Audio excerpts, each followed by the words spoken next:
Мамлекет менен жеке ишканалардын ортосундагы кызматташуу жакшырат. Мындан сырткары инвесторлорду колдоого, аларга ыңгайлуу шарт түзүүгө басым жасалат. Бул демилгени ишке ашыруу максатында өкмөт өнөктөштүк боюнча мыйзамды өзгөртөт.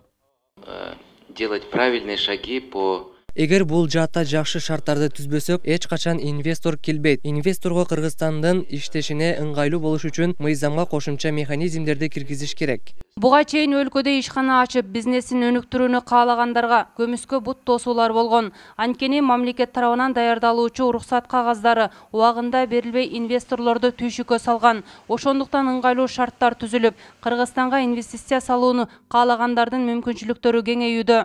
Аэропорт жөнүндө айтсак, бул Ош менен Бишкек аэропорттору. Бул азыркы иштеп аткан аэропорттор эмес.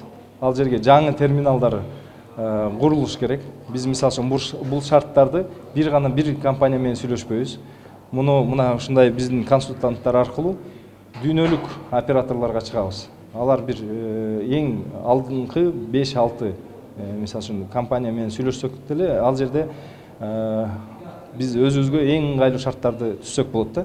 Жыйын эл аралык финансы корпорациясы менен биргеликте уюштурулган. Аталган уюм өлкөдө транспорт, жүк ташуу, саламаттыкты сактоо, билим берүү, таза суу менен камсыз кылуу сыяктуу 200дөн ашуун долбоорлорду аткарып келет. Андыктан корпорация мамлекеттик жеке өнөктөштүк долбоорлорун ишке ашыруу үчүн көмөктөшүүгө даяр.